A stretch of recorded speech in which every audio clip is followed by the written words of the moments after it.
ഇന്ന് എൻ്റെ ദൈവത്തിൽ നമ്മളോടൊപ്പം വളരെ സ്പെഷ്യലായ ഒരു അതിഥിയുണ്ട്, ശ്രീ മധുപാൽ. അദ്ദേഹത്തിൻ്റെ നക്സൽ വർഗീസിനെ കുറിച്ചുള്ള തലപ്പാവടക്കമുള്ള സിനിമകൾ, സാംസ്കാരിക രചനാ രംഗത്തെ ഏറ്റവും പ്രമുഖനായ വ്യക്തികളിൽ ഒരാളാണ്. അദ്ദേഹത്തിൻ്റെ ചെറുകഥകളുടെയും കഥകളുടെയും സമാഹാരങ്ങൾ തന്നെ പബ്ലിഷ് ചെയ്തിട്ടുണ്ട്. ദാർശനികമായി, ജീവിതത്തിൽ അടിസ്ഥിതമായി അദ്ദേഹത്തിൻ്റെ ദൈവദർശനങ്ങൾ എന്താണ്, അദ്ദേഹത്തിൻ്റെ എൻ്റെ ദൈവം എന്താണ്, നമുക്ക് ചോദിക്കാം. ശ്രീ മധുപാൽ.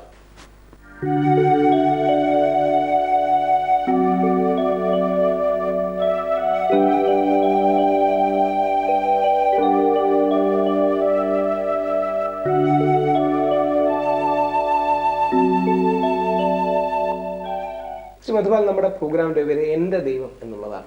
നമുക്ക് ഈ ഒരു ചോദ്യത്തെക്കുറിച്ച് എല്ലാവർക്കും ഏതെങ്കിലും ഒരു കാഴ്ചപ്പാട് കാണും. ഇല്ലെന്നായിരിക്കാം, ഉണ്ടെന്നായിരിക്കാം, അറിയില്ല എന്നായിരിക്കാം. അപ്പൊ അങ്ങയുടെ പല സിനിമകളും എഴുത്തുകളും എല്ലാം ആഴമേറിയ ചിന്തയുടെ റിഫ്ലക്ഷൻസാണ്. ഈ വിഷയത്തെക്കുറിച്ച് അങ്ങയുടെ ഒരു കാഴ്ചപ്പാട് എന്താണ്? ദൈവം ഉണ്ടോ ഇല്ലയോ എന്നുള്ളത് ഓരോരോ മനുഷ്യന്റെ വ്യക്തി ജീവിതവുമായി ബന്ധപ്പെടുത്തിക്കൊണ്ടാണ് പലപ്പോഴും ഇടപെടുന്നത്. ഞാൻ ദൈവത്തെ കണ്ടിട്ടുണ്ട്, അതെനിക്ക് നന്നായിട്ട് അനുഭവിച്ചിട്ടുണ്ട്. ഞാൻ കാണുന്ന മനുഷ്യൻ അല്ലെങ്കിൽ ഒരു സംഭവം അല്ലെങ്കിൽ ഒരാൾ നമ്മളോടൊപ്പം നിൽക്കുന്നതൊക്കെ തന്നെ ദൈവത്തിൻ്റെ റിഫ്ലക്ഷൻസ് ആണെന്ന് വിശ്വസിക്കുന്ന ഒരാളാണ് ഞാൻ. കാരണം അങ്ങനെയുള്ള ഇൻസിഡൻസ് എനിക്ക് എൻ്റെ ജീവിതത്തിലും ഉണ്ടായിട്ടുണ്ട്.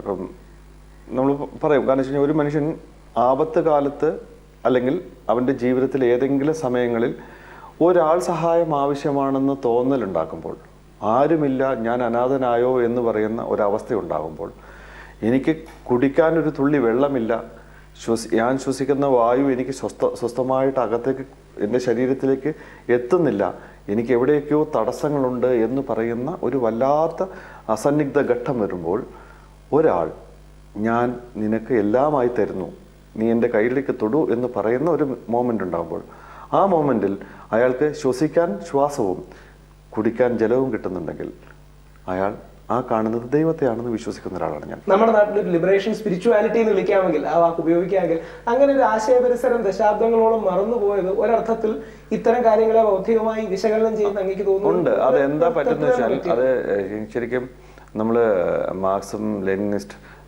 കാഴ്ചപ്പാടുകളിൽ സകലമാന ഭൂമിയിൽ ജീവിക്കുന്നത് മാത്രം ശരി, അതിനപ്പുറത്തുള്ളതൊന്നും ശരിയല്ല എന്ന് പറയുന്ന തരത്തിലേക്കുള്ള ഒരു പഠന കളികൾ നടന്നിട്ടുണ്ടായിരുന്നു. അടിസ്ഥാനപരമായി ദൈവം എന്ന് പറയുന്ന കാഴ്ചപ്പാട് എൻ്റെ സത്യസന്ധമായ അർത്ഥത്തെ മനസ്സിലാക്കാതെ അതൊരു ബൂർഷ്വ അല്ലെങ്കിൽ ഒരു ജന്മി എന്നൊക്കെ പറയുന്ന കാഴ്ചപ്പാടിലേക്ക്, അല്ലെങ്കിൽ അയാൾ സുപ്രീം പവർ എന്നൊക്കെ പറയുന്ന ഒരു കാഴ്ചപ്പാടിലേക്ക് വന്നപ്പോൾ അത് ശരിയാണോ എന്ന് പറയുന്ന ചിന്ത ഉണ്ടാകാൻ തുടങ്ങി.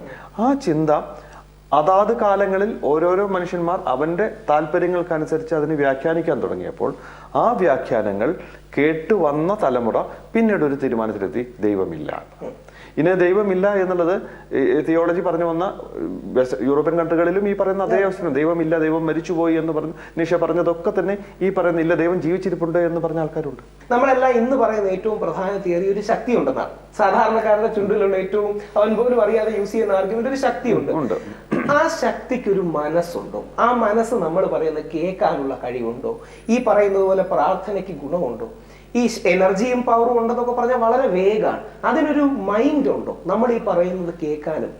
അതാണല്ലോ ഞാൻ വളരെ സിമ്പിൾ ആയിട്ട് പറയാം. ഇപ്പൊ രാഹുൽ എന്നോട് സംസാരിക്കുന്നു, രാഹുൽ എന്നോട് സംസാരിക്കുന്നത് ഞാൻ കേൾക്കുന്നു, ഇല്ലേ? ഞാൻ കേൾക്കാൻ, രാഹുൽ പറയുന്നത് ഞാൻ കേൾക്കാൻ എൻ്റെ മനസ്സെടുക്കുന്നതാണ്. രാഹുൽ എന്തോ കാര്യമായിട്ട് എന്നോട് പറയുന്നു, അത് ഞാൻ കേൾക്കേണ്ടതാണ്. അത് കേട്ടിട്ട് വേണം ഞാൻ രാഹുലിനോട് ഒരു മറുപടി പറയേണ്ടത് എന്നുള്ളതാണ്. നമ്മുടെ ജീവിതത്തിൽ നമ്മൾ വളരെ സത്യസന്ധമായിട്ട് ഈ കേൾവി എന്നുള്ള ഒരു ശ്രോതാവിൻ്റെ മനസ്സ് നമുക്കുണ്ടാകുമ്പോൾ മാത്രമാണ് നമ്മൾ മനസ്സിനെ കുറിച്ച് ചിന്തിക്കുക. ഇല്ലെങ്കിൽ നമുക്ക് മനസ്സിനെ കുറിച്ച് ചിന്തിക്കേണ്ട ആവശ്യമില്ല. അങ്ങനെ നമ്മൾ പറയുന്നത് ചിലപ്പോൾ കാറ്റിനോടാകാം, മഴയോടാകാം, വെയിലിനോടാകാം, എന്തിനോടുമാകട്ടെ, ഏതു പറയുന്ന ഈ പറയുന്ന പ്രപഞ്ചത്തിൽ നിൽക്കുന്ന ഏതിനോടുകൂടിയും നമ്മൾ പറയുന്നു ദൈവമേ എന്നുള്ളൊരു വാക്ക് വിളിച്ചുകൊണ്ടായിരിക്കും ചിലപ്പോൾ. കാരണം നമ്മൾ കണ്ടിട്ടില്ല, കാണാത്ത ഒരു ശക്തിയെക്കുറിച്ചാണ് നമ്മൾ സംസാരിക്കുന്നത്. കാണാത്ത ശക്തി ഉണ്ടെന്ന് വിശ്വസിക്കുന്നു, ഇല്ലെന്നും വിശ്വസിക്കാം. പക്ഷേ ഞാൻ ഈ ഭൂമിയിൽ ജീവിക്കുകയും എനിക്ക് ജീവിക്കാനുള്ള വായു കിട്ടുകയും എൻ്റെ ജീവിതത്തിൻ്റെ, എൻ്റെ ശരീരത്തിൻ്റെ 90% ജലമായി നിൽക്കുന്ന ഇതിലേക്ക് എനിക്ക് ഞാൻ ഈ ഭൂഗോളത്തിലെ ജലത്തിനകത്ത് നിന്നുകൊണ്ട് ഒഴുകിപ്പോവുകയും ഒക്കെ ചെയ്യാനുള്ള ഒരു അവസ്ഥ ഉണ്ടാക്കിയ ഒരു സ്വഭാവമുണ്ട്. അതെന്താണെന്ന് നമ്മൾ ആരും കണ്ടിട്ടില്ല. പക്ഷേ നമ്മളതിനെ ദൈവം എന്ന് വേണമെങ്കിൽ വിളിക്കാം. കാരണം അത് അവനവൻ്റെ ഇഷ്ടമാണ്. ഞാൻ ആ ഒരു അർത്ഥത്തിൽ നോക്കുമ്പോൾ ദൈവം എന്ന് പറയുന്ന കാഴ്ചപ്പാട് ഓരോരുത്തരുടെയും മാനസികമായ ഉള്ളിൽ നിന്നുകൊണ്ടുള്ള കാര്യമാണ്. കരുണ, ദൈവം അല്ലെങ്കിൽ സ്നേഹം എന്നൊക്കെ പറയുന്നതിനപ്പുറത്തേക്ക് നിങ്ങളെ സഹായിക്കാൻ, നിങ്ങളുടെ കൈ പിടിക്കാൻ, നിങ്ങൾ പറയുന്നത് കേൾക്കാൻ ഒരാളുണ്ടായാൽ അത് ചിലപ്പോൾ എന്നെ സംബന്ധിച്ചിടത്തോളം രാഹുൽ ഈശ്വർ എൻ്റെ ദൈവമാകാം. ഒരു സിറ്റുവേഷൻ വരുമ്പോൾ അപ്പോൾ ഞാൻ പറയുന്നത് കേൾക്കുന്ന ഒരു മനസ്സ് രാഹുൽ ഈശ്വറിന് ഉണ്ടാകുമ്പോൾ ഞാൻ പറയുന്നത് ഇതിനനുസരിച്ച് രാഹുൽ ഈശ്വർ പ്രവർത്തിച്ച് എൻ്റെ ജീവിതത്തിലേക്ക് മാറ്റങ്ങൾ ഉണ്ടാക്കുമ്പോൾ ഞാൻ വിശ്വസിക്കും രാഹുൽ ഈശ്വർ എന്നെ സംബന്ധിച്ചിടത്തോളം ദൈവമാണ്. അപ്പോൾ മനസ്സ് എന്ന് പറയുന്നത് ഞാൻ കണ്ട രാഹുൽ ഈശ്വറിൻ്റെ മനസ്സിലായിരിക്കും. അതായിരിക്കും ഞാൻ കേട്ട മനസ്സ്. എന്നെ കേട്ട മനസ്സതായിരിക്കും. ആ മനസ്സായിരിക്കും എനിക്ക് ദൈവം. അപ്പം അതുകൊണ്ട് സ്വാഭാവികമായിട്ടും നമ്മൾ ഈ പറയുന്നതെല്ലാം കേൾക്കുന്ന ഒരു ശക്തി എന്ന വാക്കിനേക്കാൾ ഉപരി ഒരു മനസ്സ് ഉണ്ട് എന്നുള്ളത് തന്നെയാണ് ഞാൻ വിശ്വസിക്കുന്നത്. കാരണം പ്രപഞ്ചത്തിൽ നമ്മൾ ഈ പറയുന്നത് പോലും ചിലപ്പോൾ 10,000-കണക്കിനോ ലക്ഷക്കണക്കിനോ ആൾക്കാർ ശ്രവിച്ചാൽ പോലും അതിൽ ഒരാളായിരിക്കും ചിലപ്പോൾ തിരിച്ചറിയാൻ പോകുന്നത്. ഞാൻ ആ ഒരാളിൽ വിശ്വസിക്കുന്നു. ഇന്നത്തെ കാലത്തെ ദൈവവിശ്വാസങ്ങൾ നോക്കിയാൽ ഇടത് ചിന്തകരുടെ ആണെങ്കിൽ അല്ലെങ്കിൽ ഭൗതികമായി സമസ്യയെ കാണുന്നവരുടെ പലപ്പോഴും ഒരു നിഹിലിസത്തിന്റെ, ശൂന്യവാദത്തിന്റെ മേലിൽ നിൽക്കുന്ന ആലങ്കാരികമായ ദൈവവിശ്വാസങ്ങളാണെന്ന് തോന്നാറുണ്ട്. അതായത് അടിസ്ഥാനപരമായി ഇതുണ്ട് എന്നതിനേക്കാൾ അതിന്റെ മൂല്യങ്ങളെ ഭംഗിയായി അവതരിപ്പിക്കുകയാണ് പലപ്പോഴും ചെയ്യാറുള്ളത്. അപ്പൊ എൻ്റെ അടുത്ത ചോദ്യം കുറച്ചുകൂടെ കോൺക്രീറ്റ് അതിലേക്ക് വന്ന, യഥാർത്ഥത്തിൽ ഈ വ്യക്തിക്ക് ഒരു സെൽഫ് എന്ന് പറഞ്ഞ കാര്യമുണ്ടോ? കാര്യം മാർക്സിസ്റ്റ് പരിപ്രേക്ഷ്യത്തിൽ വന്നാൽ മനുഷ്യൻ സാഹചര്യങ്ങളുടെ പ്രൊഡക്റ്റാണ്. അതാണല്ലോ ഒരു മാർക്സിയൻ ബേസിലൂടെ വരുന്നത്. അതിനപ്പുറം നമ്മൾ ഈ പറയുന്നത് പോലെ ഒരു ആത്മാവോ പുനർജന്മങ്ങളോ ജന്മജന്മാന്തര ബന്ധങ്ങളോ ഇത്തരം കാര്യങ്ങൾ പലപ്പോഴും ഉണ്ട്. കാര്യം അങ്ങനെ കുറിച്ചൊക്കെ പക്ഷേ ചിന്തിച്ച് കാണണം. മുൻജന്മം, പുനർജന്മം, ഒരു സോൾ എന്ന് പറയാൻ, സോൾ എന്ന വാക്ക് അടുത്താണെങ്കിൽ സ്പിരിറ്റ് എന്നോ ആത്മാവെന്നോ, സോൾ. അപ്പൊ അത്തരം കാര്യങ്ങളെ കുറിച്ച് എന്താണ് ഈ നമ്മളൊന്നും, ഞാൻ എന്നെ സംബന്ധിച്ചോളം എനിക്ക് തോന്നിയിട്ടുള്ളത് ഈ ഭൂമിയിൽ ഒന്നും പുതിയതായിട്ടുണ്ടാകുന്നില്ല. എല്ലാം ഇവിടെ ഉള്ളത് തന്നെയാണ്. ഒന്നും നശിക്കുന്നുമില്ല. പക്ഷേ ആപേക്ഷികമായിട്ട് ഒരു സ്ഥലത്ത് താഴുമ്പോൾ മറ്റൊരു സ്ഥലത്ത് കുന്നായേ പറ്റൂ. ഈ കുന്നിടിയുമ്പോൾ വേറൊരു സ്ഥലത്ത് ഒരു കുഴി ഉണ്ടായേ പറ്റൂ. അപ്പം നമ്മൾ ഭൂമി കാണിച്ചു തന്നിട്ടുള്ളത് അത് തന്നെയാണ്. അതുകൊണ്ട് തന്നെ ഈ പറയുന്ന ആത്മാവ് അല്ലെങ്കിൽ ശരീരത്തിനകത്തുള്ള എനർജി അല്ലെങ്കിൽ ഇതിനകത്ത് നിന്ന് കിട്ടുന്ന നമ്മൾ ശ്വാസത്തിനകത്ത് പുറത്തേക്ക് വിട്ടുന്ന ഉച്ഛ്വാസം, അതൊരു എനർജിയാണ്. അത് തിരിച്ച് വേറൊരാൾക്ക് എനർജിയായി മാറുകയാണ്. നമ്മുടെ കാർബൺ ഡൈ ഓക്സൈഡാണ് നമ്മുടെ ജീവിതത്തിലുള്ള പ്രകൃതിയിലേക്ക് നമ്മൾ കളയുന്നത്. അത് നമുക്ക് തിരിച്ചു തരുന്നത് ഓക്സിജനാണ്. ഇത് മനസ്സിലാക്കാൻ പറ്റിയാൽ ഇതിനകത്ത് ആത്മാവ് എന്ന് പറയുന്ന ആ വളരെ സത്യസന്ധമായ ഒരു സോൾ എനർജി ഉണ്ട് എന്ന് നല്ല ബോധത്തോടു കൂടി സയൻസിന് വ്യക്തമാക്കാവുന്നുള്ളൂ. പിന്നെ നമ്മൾ എല്ലാ കാലത്തും പറയാറുള്ള ഒരു വലിയ കാര്യങ്ങളുണ്ട്. നമ്മൾ ഈ പറയുന്നത് പോലെ അത് നമ്മളോട് വ്യക്തമായിട്ട് പറയുന്ന ഒരാൾ ചിലപ്പോൾ ജ്ഞാനിയാകാം. സത്സംഗങ്ങളാണ് എപ്പോഴും നല്ല രീതിയിലേക്ക് നമ്മളെ മുന്നോട്ട് കൊണ്ടുപോകുന്നത്. എൻ്റെ ഉള്ളിൽ പുണ്യമുണ്ടെങ്കിൽ മാത്രമേ എനിക്ക് മറ്റൊരാളെ എന്തെങ്കിലും തരത്തിൽ ആ നന്മയെക്കുറിച്ചും സ്നേഹത്തെക്കുറിച്ചും തിന്മയെക്കുറിച്ചും അതിൻ്റെ കാഠിന്യത്തെക്കുറിച്ചും ഒക്കെ പറയാൻ പറ്റൂ. എൻ്റെ ഉള്ളിൽ പുണ്യമില്ലെങ്കിൽ ഞാൻ പറയുന്നത് ഒരു തരത്തിലും ആരും കേൾക്കാൻ പോകുന്നില്ല. ഈ പുണ്യം ഉണ്ടാകുന്നത് എങ്ങനെയെന്ന് പറയുന്നത് കൃത്യമായ ജ്ഞാനിയുടെ കീഴിൽ നിൽക്കുമ്പോൾ മാത്രമാണ്. ജ്ഞാനി എന്ന് പറയുന്നത് പ്രപഞ്ചത്തെ മുഴുവനായി അറിഞ്ഞ ഒരു മനസ്സ് എന്നുള്ളതാണ് ഞാൻ കാണുന്നത്. ആ മനസ്സ് നമുക്ക് സത്യസന്ധമായിട്ടുള്ള കാര്യങ്ങൾ പറഞ്ഞു തരുമെങ്കിൽ ആ ജ്ഞാനിയുടെ ഒപ്പമുള്ള ഒരു ജീവിതമാണ് നമ്മൾ അപ്പോഴാണ് നമ്മൾ പുണ്യാത്മാവ് എന്ന് പറയുന്ന വാക്കിൽ. അപ്പോഴും അവിടെയും ആത്മാവാണ്. ഞാൻ അതിലേക്ക് അടുത്ത് ഇപ്പം നക്സൽ വർഗീസ് എന്ന വ്യക്തിയിൽ നിന്ന് യഥാർത്ഥത്തിൽ വളരെയധികം സെൽഫ് സാക്രിഫൈഷ്യലാണ് അദ്ദേഹത്തിന് വേണ്ടി അദ്ദേഹം ഒന്നും ചെയ്തില്ല. നക്സൽ വർഗീസിൽ നിന്ന് ശ്രീ കരുണാകര ഗുരുവിലേക്കുള്ള അല്ലെങ്കിൽ ജ്ഞാനി എന്ന് നമ്മൾ പൊതുവെ പറയുന്ന ആധുനിക കാലഘട്ടത്തിൽ അപ്പൊ അതിലേക്കുള്ള ദൂരം എത്രമാത്രമായിരുന്നു? ഞാൻ ഈ കാണുന്ന സകല ചരാചരങ്ങളിലും ഈ പറയുന്ന തരത്തിലേക്കുള്ള ഒരു കുഞ്ഞറിവെങ്കിലും എനിക്ക് തരാൻ പറ്റുന്നുണ്ട് എന്ന് ഞാൻ വിശ്വസിക്കുന്നുണ്ട്. കാരണം നമ്മൾ കണ്ടിട്ടില്ല. നമ്മൾ നടന്നു പോകുമ്പോൾ ഒരു കല്ല് കെട്ടുമ്പോൾ ആ കല്ല് നമ്മൾ കാലിൽ തട്ടി വീഴുമ്പോൾ ആ കല്ല് സത്യത്തിൽ നമുക്കൊരു അറിവാണ് തന്നത്. ഈ കല്ല് നമ്മൾ കാലിൽ തട്ടിയാൽ മുറിവുണ്ടാകും എന്ന് പറയുന്ന ഒരു അറിവുണ്ടാകും. ഇനി നാളെ അടുത്ത സ്ഥലത്തേക്ക് പോകുമ്പോൾ അത്തരം ഒരു കല്ല് കാണുമ്പോൾ അത് തട്ടാതെ നടക്കണമേ എന്ന് പറയുന്ന ഒരു അറിവും നമുക്ക് തരുന്നുണ്ട്. എന്ന് പറഞ്ഞതുപോലെ എന്നെ സംബന്ധിച്ചിടത്തോളം എൻ്റെ ജീവിതത്തിൽ ഞാൻ നക്സലൈറ്റ് മൂവ്മെന്റുമായിട്ട് ഇടപെട്ട് തുടങ്ങിയോ അല്ലെങ്കിൽ അത്തരം ആൾക്കാരുമായിട്ട് സഹവസിക്കുകയും അത്തരം ആളുകളെ കുറിച്ച് ഞാൻ സംസാരിക്കുകയും പരിചയപ്പെടുകയും ഒക്കെ ചെയ്തപ്പോൾ ഈ പറയുന്ന അന്നത്തെ കാലത്ത് ഒരുപാട് ദാരിദ്ര്യവും കഷ്ടപ്പാടും ദുരന്തവും അനുഭവിച്ച വളരെ സാധാരണക്കാരായ മനുഷ്യന്മാർക്ക് അധികാരം ഉള്ള മനുഷ്യന്മാർ അവരെ എന്നും അടിമകളാക്കി മാറ്റിക്കൊണ്ടിരുന്നപ്പോൾ അവൻ കൃത്യമായും ഏറ്റവും താഴേക്കടയിൽ നികൃഷ്ട ജീവി തന്നെയാണ്, എനിക്ക് വേണ്ടതെല്ലാം ചെയ്തു തരേണ്ട, എൻ്റെ കാര്യങ്ങൾ മാത്രം നോക്കേണ്ട ഒരുത്തൻ എന്ന് പറയുന്ന തരത്തിലേക്ക് ഒരു അടിമ വ്യവസ്ഥയിലേക്ക് മനുഷ്യനെ പുഴുക്കളെ പോലെ കാണാൻ തുടങ്ങിയപ്പോൾ ചില നല്ല മനസ്സുകൾ അത് ശരിയല്ല എന്ന് പറഞ്ഞ് ചോദ്യം ചെയ്യാൻ ഉണ്ടായി. നമ്മൾ ഒപ്പോസ് ചെയ്യാൻ ശ്രമിച്ച മനുഷ്യന്മാരുണ്ടായിരുന്നു. പാവങ്ങൾക്ക് വേണ്ടി സ്വന്തം ജീവിതത്തെ ത്യാഗപൂർണമായി സഹിച്ചുകൊണ്ട് ഇല്ലാതാക്കിക്കൊണ്ട് അത്തരം ആളുകളെ ഭരണകൂടം ഇല്ലാതാക്കുമ്പോഴും അത് ആയിക്കോട്ടെ, ഞാനത് എൻ്റെ മരണം കൊണ്ട് വേണമെങ്കിൽ, എൻ്റെ രക്തസാക്ഷിത്വം കൊണ്ട് ഇവന് നന്നാകാൻ പറ്റുമെങ്കിൽ, ഇവൻ തിരിച്ചറിയുമെങ്കിൽ, അപ്പോൾ ഇതിൽ നിന്നും 1000 മനുഷ്യന്മാരുണ്ടാകുമെന്ന് പറഞ്ഞ ബോധത്തോടുകൂടി വന്ന ഒരു ജനതയായിരുന്നു സത്യത്തിൽ ഞാൻ വർഗീസിനകത്ത് കണ്ടത്. അതിൽ ഞാൻ ക്രൈസ്റ്റിനെ കണ്ടിരുന്നു, ഞാൻ ശ്രീകൃഷ്ണനെ കണ്ടിരുന്നു. കാരണം എൻ്റെ ഒന്നുമല്ല ഞാൻ മറ്റൊരാൾക്കാണ് എന്നെ കാരണം അത് കൃഷ്ണൻ പോലും തന്നത്. ഞാൻ എൻ്റെ ആത്മാവിനെയും നിനക്ക് തരുന്നു, ശരീരത്തെ ഞാൻ വേറൊരാൾക്ക് കൊടുക്കുന്നു എന്ന് പറഞ്ഞ ഒരു അവസ്ഥ ഉണ്ടാവുന്നുണ്ട്. ഇത് തന്നെയാണ് ഞാൻ പറഞ്ഞത്. ആത്മാവിനെ നമുക്കായിട്ട് ദാനം ചെയ്ത, ത്യാഗം ചെയ്ത മനുഷ്യന്മാരെ ഞാൻ കണ്ടപ്പോൾ അത് വർഗീസിന്റെ ജീവിതവുമായി ഞാൻ കാണാൻ തുടങ്ങി. വർഗീസിൽ നിന്നും സഞ്ചരിച്ചു തുടങ്ങിയപ്പോൾ ഇതുപോലെ സമാനമായ മനുഷ്യന്മാർ ഉണ്ടാകണേ എന്നുള്ള പ്രാർത്ഥന എനിക്കുണ്ടാകാൻ തുടങ്ങി. അത്തരം ആളുകൾ ഉണ്ടാകുമ്പോൾ അത് സാധാരണ മനുഷ്യന്മാർ എത്രത്തോളം ആശ്വസിപ്പിക്കും, അവന് സാന്ത്വനമാകും എന്ന് പറയുന്ന ചിന്തകൾ ഉണ്ടായപ്പോഴാണ് ഞാൻ ഈ സിനിമയെക്കുറിച്ച് ആലോചിച്ചത്. കാരണം ഇന്ന് അത്തരം സ്വയം സ്വാർത്ഥരായ മനുഷ്യന്മാർ മാത്രം ജീവിക്കുന്ന ഒരു ലോകത്ത് സ്വാർത്ഥതയില്ലാതെ സ്വന്തം ജീവിതത്തെ മറ്റുള്ളവർക്ക് വേണ്ടി ദാനം ചെയ്ത മനുഷ്യന്മാരുണ്ടായിരുന്നു എന്ന ഓർമ്മപ്പെടുത്തൽ കൂടി ആവശ്യമാണെന്നുള്ള തോന്നലായിരുന്നു സത്യത്തിൽ തലപ്പാവ് എന്ന് പറയുന്ന ചലച്ചിത്രം ചെയ്യാൻ എന്നെ പ്രേരിപ്പിച്ചത്.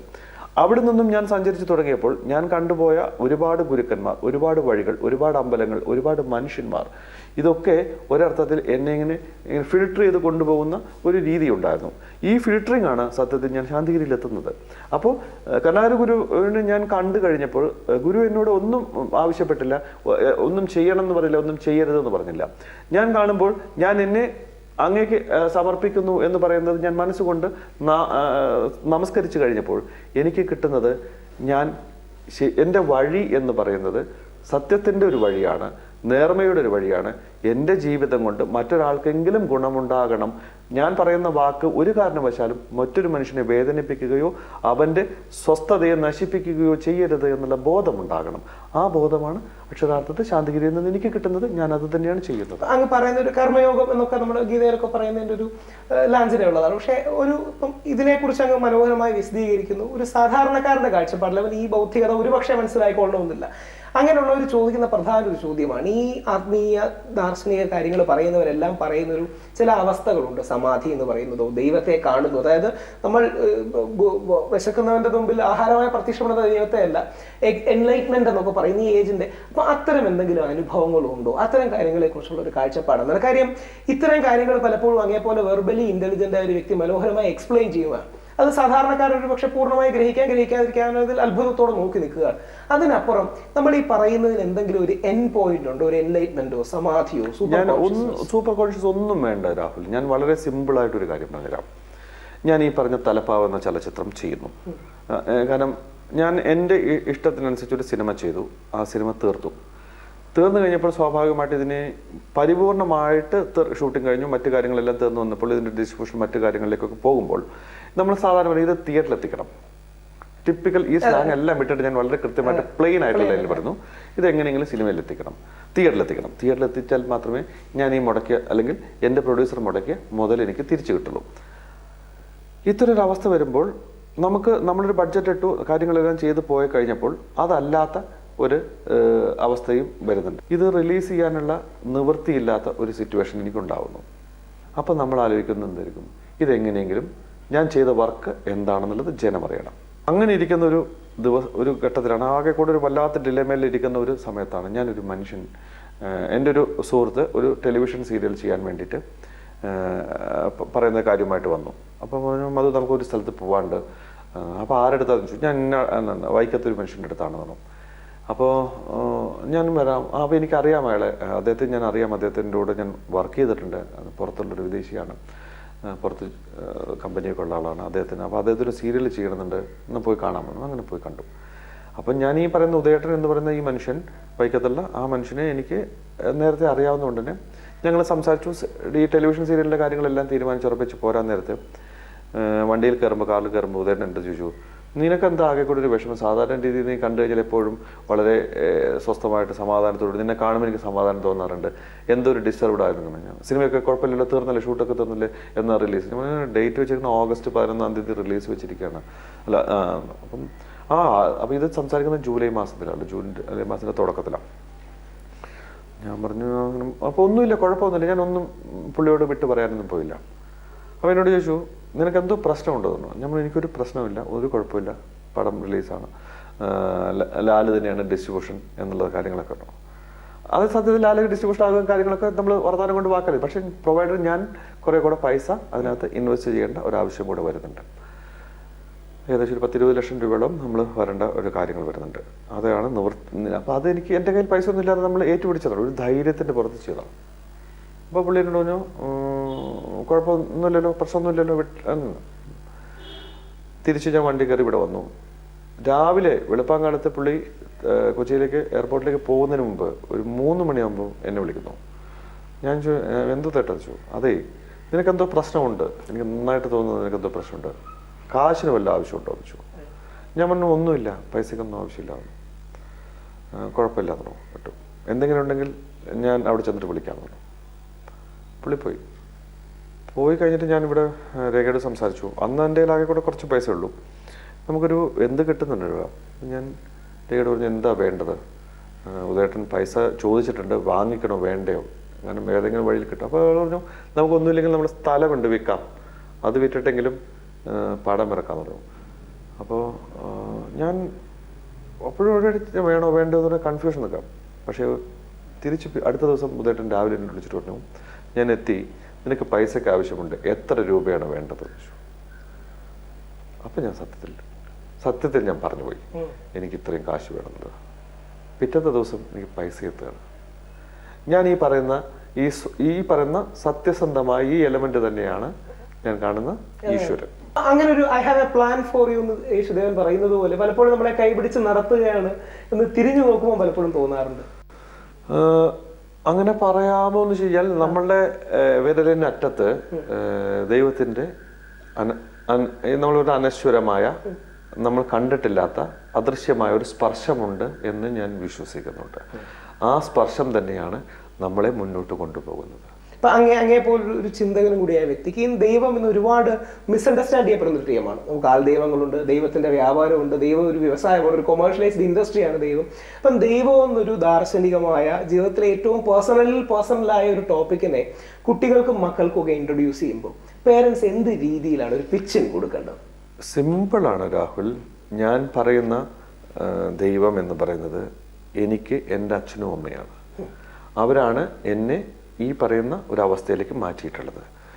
നമ്മൾ ജീവിക്കുന്ന ജീവിതമാണ് നമ്മൾ മക്കൾക്ക് കൊടുക്കുന്നത്. എൻ്റെ അച്ഛനും അമ്മയും എന്നെ ഏതെല്ലാം രീതിയിലേക്ക് എൻ്റെ ഇഷ്ടങ്ങൾ, എൻ്റെ അനിഷ്ടങ്ങൾ, അത് ചെയ്യുന്നത് വേണമോ വേണ്ടയോ എന്നൊക്കെ ചോദിച്ചു കൊണ്ടുള്ള അവസ്ഥകൾ ഉണ്ടാക്കുന്നുണ്ട്. ജീവിതത്തിൽ അച്ഛനും എന്നെ ഒരു പ്രാവശ്യമേ തല്ലിയിട്ടുള്ളൂ. തല്ലിയത് എന്തിനാണെന്ന് വെച്ച് കഴിഞ്ഞാൽ ഒറ്റ കാര്യത്തിലാണ്, ഒരു പൂ പറിച്ചപ്പോൾ ഞാൻ ചെടി മൊത്തമായിട്ട് പറിച്ചത് കൊണ്ടാണ്.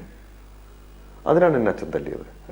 അല്ലാതെ ഞാൻ മറ്റ് സിനിമയ്ക്ക് പോയതിനോ പുസ്തകം മേടിക്കാനോ സൈക്കിൾ ചവിട്ടാൻ പിന്നെ കാശെടുത്തിട്ട് പോയിട്ട് അമ്മയോട് ചോദിച്ചിട്ട് അത് വാങ്ങിച്ച് മാത്രം പോയിട്ട് ഓടിച്ചത് കൊണ്ടോ വീണത് കൊണ്ടോ പിന്നെ മറ്റു പിള്ളേരുമായിട്ട് അടി വഴക്കുണ്ടാക്കിയതിനൊന്നുമല്ല എന്നെ അച്ഛൻ തല്ലിയത്. ഒരു പൂ പറിച്ചപ്പോൾ ആ പൂ ഉള്ള ചെടി മൊത്തമായിട്ട് പറിച്ചതിനാണ് എന്നെ അച്ഛൻ തല്ലിയത്. ഞാൻ അതാണ് മനസ്സിലാക്കുന്നത്. കാരണം പ്രകൃതി, ഇവിടെ ഞാൻ ജീവിക്കുന്നത് ഞാൻ മാത്രമല്ല, എനിക്ക് ചുറ്റും കോടാനുകോടി അദൃശ്യമായ തരത്തിലുള്ള ജീവജാലങ്ങൾ കൂടി ഉണ്ട് എന്നാണ്. കാരണം അതിനൊക്കെ ജീവൻ ഉണ്ടെന്നുള്ളതാണ്. ജീവനില്ലാത്ത ഒന്നുമില്ല ഇവിടെ. എല്ലാം ഒന്നിൻ്റെ ഒരു ജീവന്റെ തുടർച്ച പോലെയാണ്. ഒരു നമ്മളിരിക്കുന്ന ഈ കസേര പോലും മുൻപൊരു ജീവന്റെ ബാക്കിയാണ്. അപ്പം ഒന്നും നമുക്ക് വ്യക്തമല്ലാത്ത അല്ലെങ്കിൽ കാഴ്ചയില്ലാത്ത കാരണങ്ങളല്ല. അതുകൊണ്ട് തന്നെ ആ അച്ഛനമ്മ തന്നിട്ടുള്ള ഒരു ജീവനുണ്ട് എനിക്ക്. ആ ജീവനാണ് ഞാൻ എൻ്റെ മക്കളിലേക്ക് കൊടുക്കുന്നത്. എൻ്റെ മനസ്സ് ഞാൻ ആ രീതിയിൽ അർപ്പിച്ചുകൊണ്ടാണ് എനിക്ക് എൻ്റെ കുഞ്ഞുങ്ങളുണ്ടാകുന്നത്. അല്ലാതെ ഒരു ദിവസം രാവിലെ എഴുന്നേറ്റിട്ട് ഒരു കുട്ടി ഉണ്ടാക്കാമെന്ന് പറയുന്ന മാനസികാവസ്ഥയിൽ കുഞ്ഞുണ്ടാവില്ല. കുഞ്ഞൊരു പ്രാർത്ഥനയാണ്. ഈ പ്രാർത്ഥന ഇല്ലായ്മയാണ് നമുക്കറിയാം. നമ്മൾ നാളെ ഒരു ക്രിയേഷനാണത്, സത്യസന്ധമായ ക്രിയേഷനാണ്. അല്ലാതെ കള്ളു കുടിച്ചു വന്നിട്ട് ഭാര്യയെ ഭോഗിച്ചുകൊണ്ട് പിന്നെ അതിനകത്തൊരു കുഞ്ഞുണ്ടാകുന്നത് പോലെ അല്ല കുഞ്ഞുണ്ടാവുക എന്നുള്ളത്. കുഞ്ഞുണ്ടാവുന്നത് ഒരു ക്രിയേഷനാണ്. നാളേക്ക് വേണ്ടിയുള്ള ഒരു ജീവനെ നമ്മൾ വാർത്തെടുക്കുകയാണ്. ആ ജീവൻ നാളേക്ക് ഈ നിൽക്കുന്ന ഭൂമിയെ അവന് മാത്രമല്ല എല്ലാവർക്കും കൂടിയുള്ളതെന്നുള്ള ബോധമുണ്ടാക്കണം. ഈ ബോധമാണ് ഞാൻ എൻ്റെ കുഞ്ഞുങ്ങളിലേക്ക് പകരുന്നത്. ശ്രീ മധുപാൽ ആണ് നമ്മളോട് സംസാരിച്ചത്. അദ്ദേഹത്തിൻ്റെ ജീവിത ദർശനങ്ങളിലൂടെ ദൈവത്തെ, ദൈവീകതയെ, അദ്ദേഹത്തിൻ്റെ അനുഭവങ്ങളിലൂടെ ദൈവീകമായ കാഴ്ചപ്പാടുകളെ കണ്ടെത്തിയ കാര്യമാണ് നമ്മളോട് പങ്കുവച്ചത്. വളരെയധികം നന്ദി ശ്രീ മധുപാൽ.